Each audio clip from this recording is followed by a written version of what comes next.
देखिए, देश को आगे ले जाने का रास्ता अगर है तो सिर्फ वो भारतीय जनता पार्टी है। ये हमको स्पष्ट हो जाना चाहिए और ये हमारे ध्यान में बारंबार गूंजता रहना चाहिए दिमाग में कि इसके वाहक हम ही हैं। मैं आपसे ही एक प्रश्न पूछता हूं, आप बताइए 1500 पार्टियां हैं देश में, कौन सी ऐसी पार्टी है जो विचारनिष्ठ पार्टी है? कौन सी ऐसी पार्टी है? आप बताइए, Congress party centre to right, centre to left, left to right, right to left, जिसका विरोध किया उसके साथ समझौता किया, जिसके साथ समझौता किया उसका विरोध किया, कोई भी विचारधारा नहीं है। आप बताइए, आपके यहां जो रीजनल पार्टीज हैं, किसी में भी कोई विचारधारा है?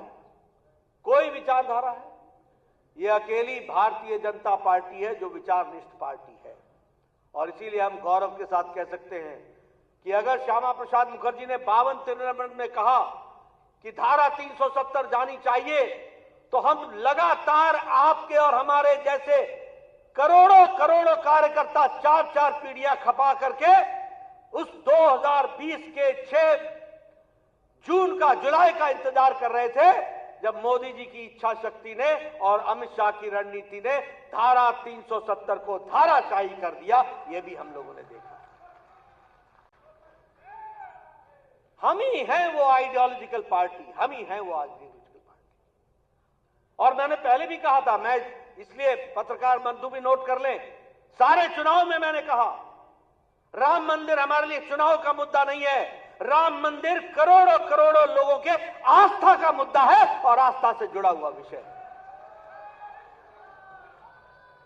और यहां मैं ये फिर से बताना चाहता हूं, 1987-88 में पालमपुर के अधिवेशन में भारतीय जनता पार्टी ने कहा था कि हम राम मंदिर के बनाने के रास्ते को प्रशस्त करने के लिए सक्रिय भूमिका अदा करेंगे। ये हमारे वाक्य हैं जो हम लोगों ने प्रस्ताव में पारित किया था। और इस वाक्य के लिए एक बार नहीं, अनेकों बार एक साथ कई सरकारों की आहुति दी, कई बार लड़ाई लड़ी, कई बार जीते, कई बार हारे, कई मुसीबतें सही, लेकिन यह भी हम लोगों ने अपनी आंखों से देखा कि जनवरी के महीने में 22 जनवरी के दिन प्रधानमंत्री मोदी जी के कलकबलों द्वारा भव्य रामलला की मूर्ति का प्राण प्रतिष्ठा हुआ। वो भी हम लोगों ने इतिहास में दर्ज होते हुए देखा। हमें आश्चर्य होता है, समाजवादी पार्टी की सरकार के समय कन्नौज के मेडिकल कॉलेज की चर्चा हुई। कन्नौज के मेडिकल कॉलेज का नामकरण बाबा साहब डॉक्टर भीमराव अंबेडकर जी के नाम पे था। समाजवादी पार्टी के तत्कालीन मुख्यमंत्री ने नाम बदल दिया और इस बार जब मैं वहां गया था, हमारे वहां मंत्री श्री असीम और उन्होंने मेरे सामने इस बात को रखा। हमने उसी दिन कहा कि नहीं, ये बाबा साहब भीमराव अंबेडकर के नाम पर ही मेडिकल कॉलेज फिर से जाना जाएगा।